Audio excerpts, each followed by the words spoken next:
Shalom. First and foremost, I want to give all the praise, glory, and honor due to Yahweh, Ba'ashem Yahushai, Ba'ashem, Rawakakwadash. Give honors to the elder apostles of the great millstone who will and taught us this truth. And much love, greetings, and salutations to the fellow laborers of the tabernacle of David, the hopeful elect. And I just want to get into, the spirit to be in, coming into the Passover, for all the Akim that are in the body, we're about to hold a Passover starting sundown today. And, I just want to go over a couple scriptures in regard to, the spirit, the being. I'm pretty sure other Akim have already done lessons, exhorting brothers. I just want to chime in as well, just to give an understanding. As we all know, this is a critical time. The Lord does this spring cleaning. He cleans house, every Passover season. So it should always put you in remembrance that you ought to have a clean heart with the Lord. And really, within your walk in this faith, all the days of your life, you want to make sure that there's no leaven within you. And that's the spiritual aspect of, casting out the leaven, because you have the command that was given to us going back to our captivity in ancient Egypt, when we had to hurry up and, cook unleavened cakes, and eat the lamb and bitter herb, because, we were in a rush to get up out of Egypt. And we had to, kill the Passover, kill the lamb, without blemish, and put the blood on the doorpost, the lintel of the doorpost, so that when the death angel came down to destroy you, it would pass over us and destroy the Egyptians, the firstborn of the Egyptians and their cattle. But basically dealing with this aspect of the Passover, you want to make sure you want to spiritually get that leaven out, which the leaven that's within you, meaning the uncleanness. Now, when you actually look into the effects of having too much yeast in your system, it creates a bacteria known as candida, and candida is like a parasitic fungi, a fungus that it could create infections within your body, within your intestines, within your genitals, so on and so forth. And that's uncleanness, man. That can spread, man. It leaves an infection within you. So you don't want your spirit to be infected with any uncleanness, with any type of unclean spirit that's within you. Because once you do that, the Lord could take his spirit from you, because Yahweh Shai already purged you of the uncleanness that was already within you when you actually took on, this word, when you the Lord basically opened up your understanding to this truth. All right, that means that you actually supped with the Lord. You drunk the cup, which was the blood of the testament, and you also broke bread, which is symbolic for breaking down the scriptures, getting intimate with the scriptures. You're basically eating the bread of Yahweh Shai, because he's the bread, he's the life. All right, so you want to make sure you have a clean heart, man. All right, so I'm gonna start with this right here. This is 1 Corinthians 5:6. It says, your glorying is not good. All right, and if you read what was happening in the church of Corinth, it was a lot of wickedness going on. It was adultery going on. It was women teaching, on the pulpit, women trying to teach in the congregation. All right, men didn't want to give Apostle Paul alms, and there was a lot of wickedness going on in this particular chapter. You had a man who slept with his father's wife, man. All right, and that was total wickedness. So basically, Apostle Paul was addressing the church concerning this matter. So he said, I'm gonna read it again, verse 6. It says, your glorying is not good. Know ye not that a little leaven leaveneth the whole lump? Like any ounce of wickedness within the body, it could actually infect the whole body. Okay, and that's why Yahweh Shai said, let me see if I can find it. Where is it at? I think it might be in Luke, if I'm not mistaken. Let me check it real quick, because you don't want to be offensive. You don't want to have any behavior, that can actually get the whole entire body, put in a bad light. Let me see.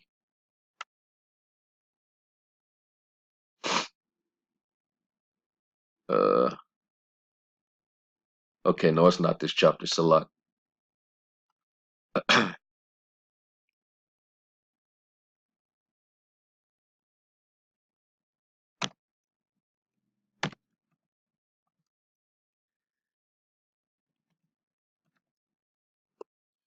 Salakia, bear with me while I find the scripture that I'm looking for. Um,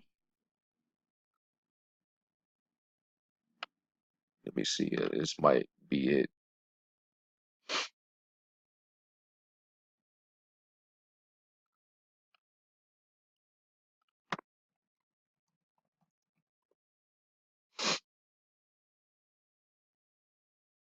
All right, here we go. Salakia, found it.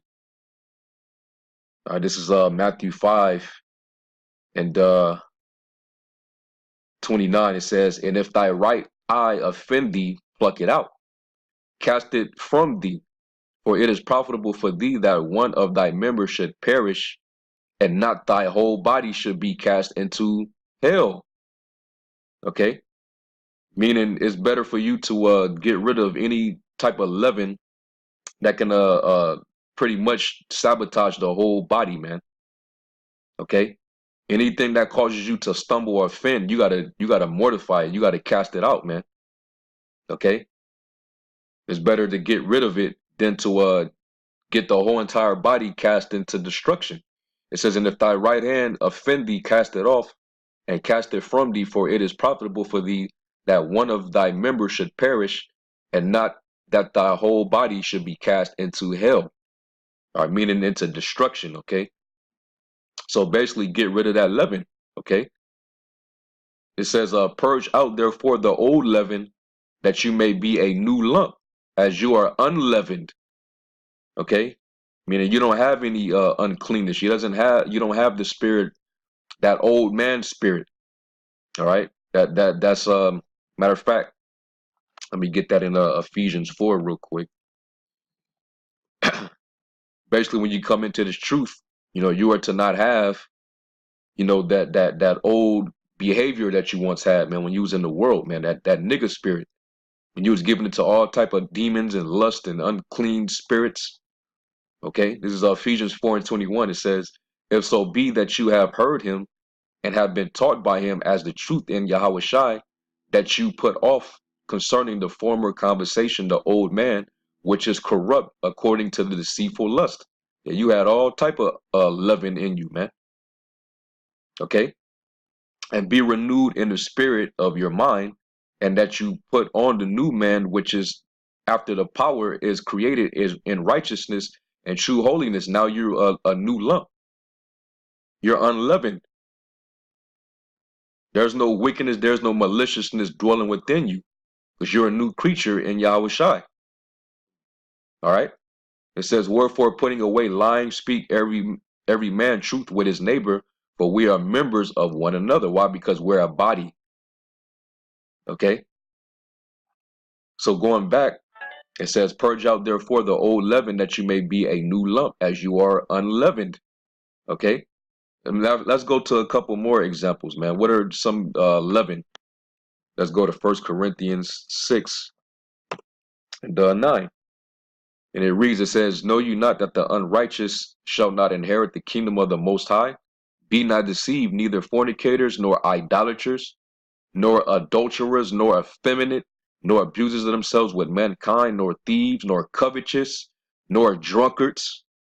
You got a lot of that, going on, within the body.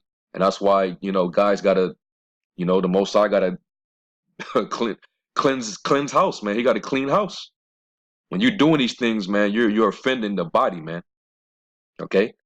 It says, "Nor revilers," okay, speaking, things that you ain't supposed to speak against your brother, "nor extortioners shall inherit the kingdom of the Most High, and such as were some of you."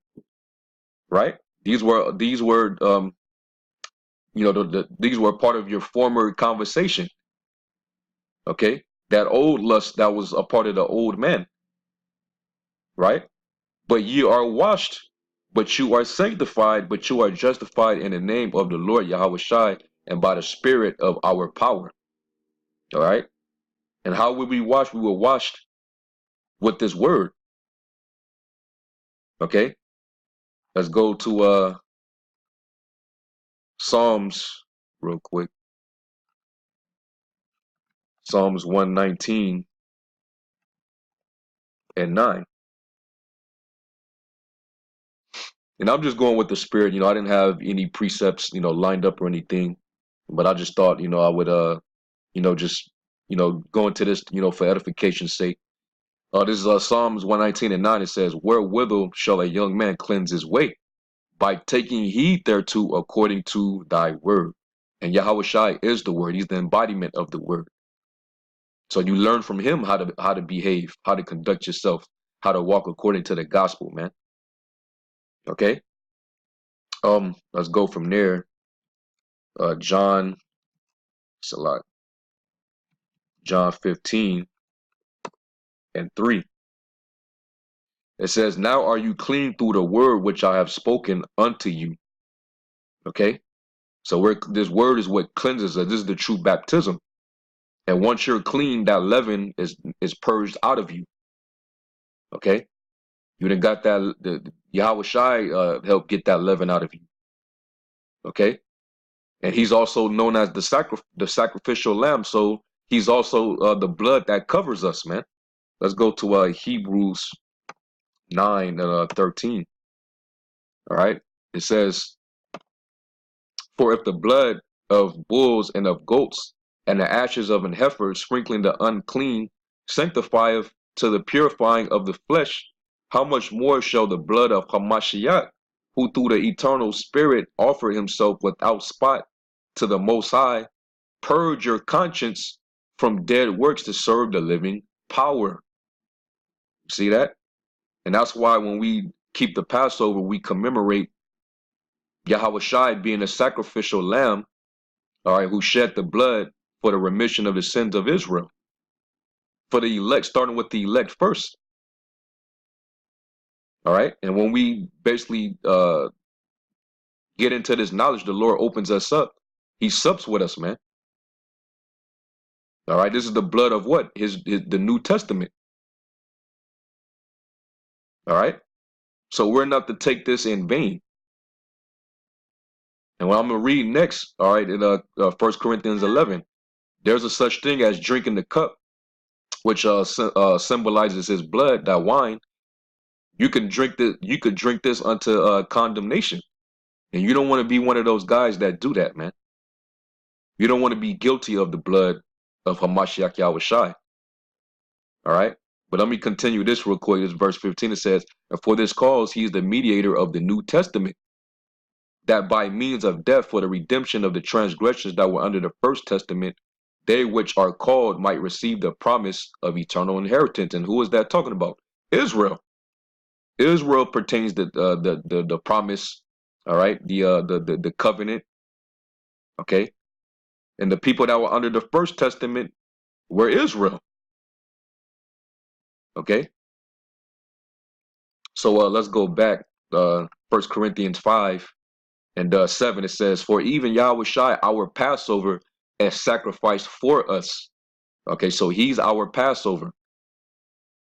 All right, and that's why when we keep the Passover, it's after we keep it. We try to keep it as close as Yahweh Shai's Passover, and that's why it's very solemn, because we understood what Yahweh Shai had to go through, man. Okay, it was a heavy time. So understanding that, it says, therefore, let us keep the feast not with old leaven, right? That old lust, right? Neither with the leaven of malice and wickedness, but with the unleavened bread of sincerity and truth.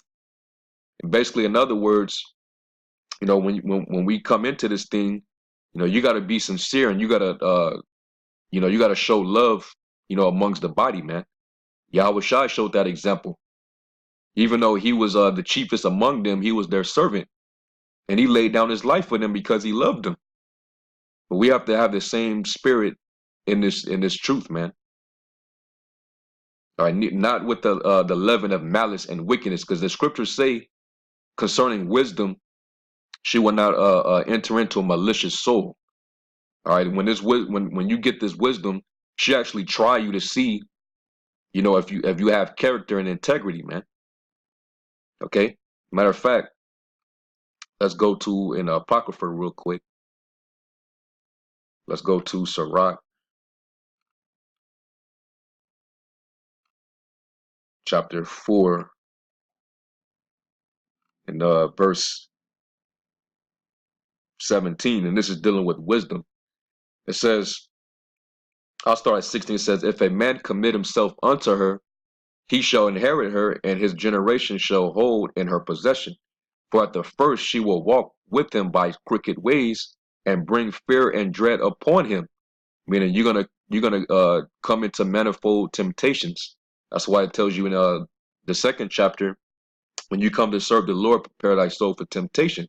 Meaning you're gonna be tried in different scenarios to see if you're gonna make the right decisions according to what the scriptures say. Right? That's how you're being tried by wisdom, to see if you apply this knowledge. Okay, and a lot of dudes, they fail.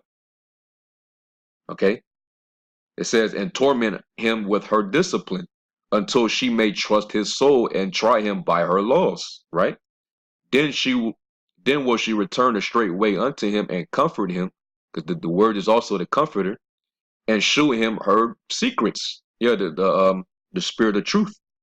But if he goes wrong, meaning there's some type of uncleanness that creeps back in, he starts to forget that he was purged of his old sins, and he goes back to doing wickedly. She will forsake him and give him over to his own ruin. And what happens? Basically, when wisdom leaks out, the spirit leaves you. And when the spirit leaves you, we all have testimony of guys who left the truth and the spirit left them, man. All right. It ends pretty badly, man. And you become an example of why to fear Yahweh Shem Yahushai. Because once that spirit leaves you, you're left to those unclean spirits, that were once within you. But that same unclean spirit that was within you, it comes back with 7 other demons more stronger. And you become even more bugged out. Okay? You just become a complete loony out there. Well, that's what'll happen to you, man. If this wisdom, if the spirit leaves you. All right? Just like King Saul. King Saul had the spirit on him in the beginning, but then once he that maliciousness grew within his heart, and he started to hate King David without cause, the spirit left him, and an unclean spirit, evil spirit started to enter into Saul, and he started to wax worse and worse and worse and worse. We all know what happened with King Saul in his house. The same thing can happen to you in his truth, man. All right, and it always happens even during this time period. All right, so if there's any type of maliciousness, and you go wrong, the spirit will leave you, man. The Lord will stop supping with you. All right, you're cast in the outer darkness, and that's a scary thing, man. That's a fearful thing, to fall into the hands of the power, man. So, matter of fact, if I may, let me get hold up. Bear with me 1 second.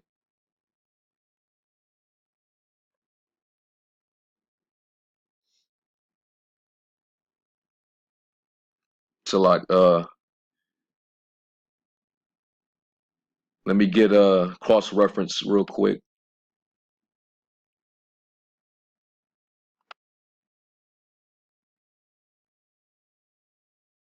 Yeah, let me get this on I think it's in Luke. Yep, this one right here.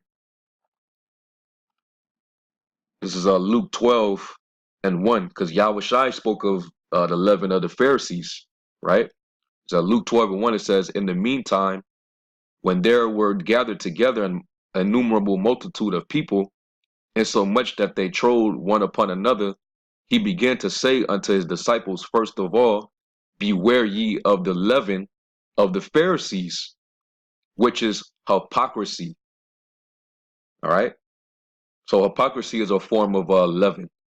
All right. And when you look up hypocrisy, all right, it's from the Greek word hypocrisis, right? Hypocrisis, and it means, it says the acting of a stage player, dissimulation, hypocrisy. All right, basically deceit. You not coming in a genuine spirit. You got malice within you, man. You have some type of ill will against a brother secretly. Okay, you know, you thinking negative, evil thoughts against brothers. You ain't going to coming to brothers. Like the scriptures say in Matthew 18. If you have a gripe with a brother, man. If a brother trespass, man, you go to that brother and you tell him, man to man. And if he doesn't hear you, then you go to the church. And if he doesn't hear the church, then you could cast them out. But you don't have that evil, that evil eye in the truth, man. That's part of the curses in Deuteronomy, man. Thy eye shall be evil towards thy brother, man. And here it is, you around him, all right, and you acting like everything is all good, but secretly, you don't like the brother, or there's some that rubs you the wrong way, and you just letting it fester. You just bearing a grudge, man. You know, that's being a hypocrite, man. All right. The scriptures speak against having fake love, man. That's why it tells you in Romans 12. Let me see if I can find that. Romans 12 and 9. It says, let love, all right, Romans 12 and 9, let love be without dissimulation. Meaning what? Without hypocrisy. All right, let's look it up real quick. And this is the spirit we ought to be in, especially during this time of the Passover. All right. Dissimulation. Enupakritos, right? Which means what? To be unfeigned, undisguised, sincere. Okay? Without dissimulation, hypocrisy.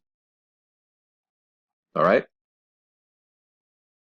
So our love got to be genuine for each other, man. All right? It says, abhor that which is evil, cleave to that which is good. Be kindly affection one to another with brotherly love, and honor, preferring one another. Okay? And we are supposed to prefer one another. We're supposed to esteem each other above our own self. All right? So we got to be a new lump, man, all together, a clean house, if you will. Any type of leaven, any type of disease, we got to cast it out, man. All right. Oh, let me get this one. This is 1 Peter 2 and 1. It says, wherefore laying aside all malice and all guile and hypocrisies and envies and all evil speakings, as newborn babes desire the sincere milk of the word, that you may grow thereby. All right.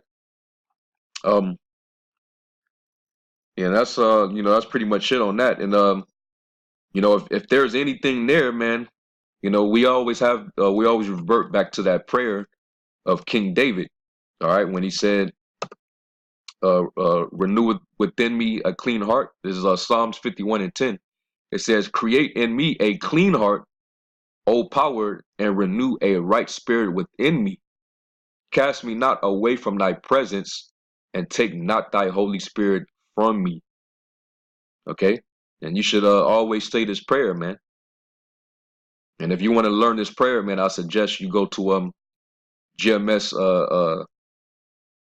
the brother Monaghan, GMS, I think it's GMS Army 144. And the brother, he specializes in the Lashawan Quadash, the Hebrew. All right, so I'm pretty sure you'll be able to find a prayer, on our brother's channel. Okay, but these are things that you ought to pray for if there is some type of and it's part of self-examination, man. You know, you just like when you during the Passover season, you go in your cabinets, you know, right before the Passover, before the sun goes down. You might do it even prior to that. You know, you might start, you know, a week in advance to start pulling out leaven out your house, and you going through all the different uh, uh, uh, you know, boxes and you know, different foods, cans, you know, and you're looking for any type of leavening agent, whether it be you know, yeast, it's like yeast extract, you know, buttermilk, you know, baking soda, you know, all those different things that makes, you know, your breads and cakes and stuff rise. You know, you look for that and you know, you get rid of it. Well, it's the same thing, you know, when you do your self-examination, you look for any type of uncleanness, you know, and you want to make sure you get rid of it, man. And you ask for the spirit of the Lord to you know, to help you with that. Okay, let's go from there to Job. I think it's 11, if I'm not mistaken. Let me see. Go down.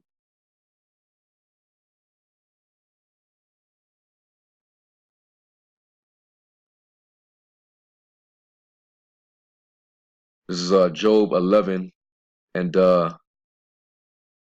13. It says, "If thou prepare thine heart and stretch out thine hands toward him, if iniquity be in thine hand, put it far away, and let not wickedness dwell in thy tabernacles." Okay, so you know, we can't let that linger, man. And the scriptures say, you know, don't, you know, let me see if I can find it in the Apocrypha. Uh, this right here, real quick.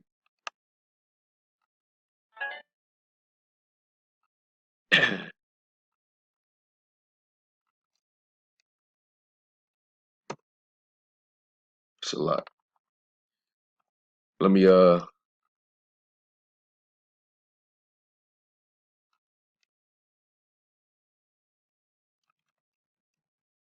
just type in thy soul. I know it's in the book of Sirach. Basically, when it concerns your soul, talking about, you know, any type of evil, you know, or uncleanness, basically concerning yourself. Um, uh,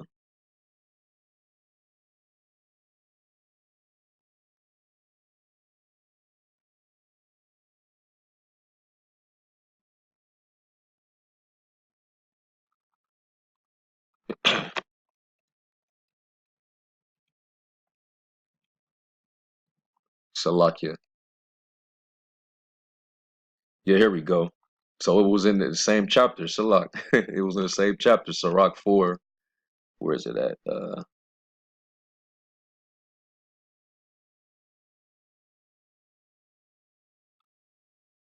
Um,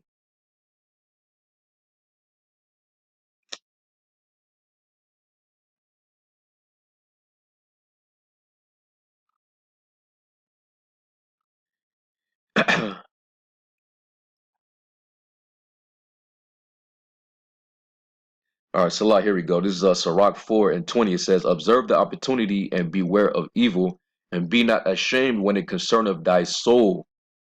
Okay? Be not ashamed when it concerns thy soul, because hey, we all given to evil. We all battling with you know, evil energy, spirits. Demons can get on any of us, man. So that's why we have to examine ourselves. That's why it tells you in the 18th chapter of Sirach, you know, you know, examine thyself before thou be sick, man. Okay? Matter of fact, I'll get it real quick. Sirach 18 and verse 20, it says, "Before judgment examine thyself, and in the day of visitation thou shalt find mercy. Humble thyself before thou be sick, and in the time of sins show repentance." All right, and a wise man knoweth when he slips. So we have to observe these things, man. This is the spirit to be in, you know, at this time, man. Okay. So going back to Job, it says, Job 11 and 14, it says, "If iniquity be in thy hand, put it far away, and let not wickedness dwell in thy tabernacles. For then shalt thou lift up thy face without spot." All right. Now you are clean again. Yeah, thou shalt be steadfast and shalt not fear. Okay, so that's pretty much it, man. So we are not to have keep this Passover with with the leaven of maliciousness and wickedness, man. All right, we're not to use this liberty as a cloak of maliciousness. All right, so let me get this in 1 Corinthians 11 and 27. All right, it says 1 Corinthians 11 and 27. It says, "Wherefore whosoever shall eat this bread and drink this cup of the Lord unworthily shall be guilty of the body and blood of the Lord. But let a man examine himself," right? "So let him eat of that bread and drink of that cup. For he that eateth and drinketh unworthily eateth and drinketh damnation to himself, not discerning the Lord's body." Okay, so that's pretty much it. And I hope this was edifying. I want to give all praise to Yahweh Shem Shai. Until next time, Shalom.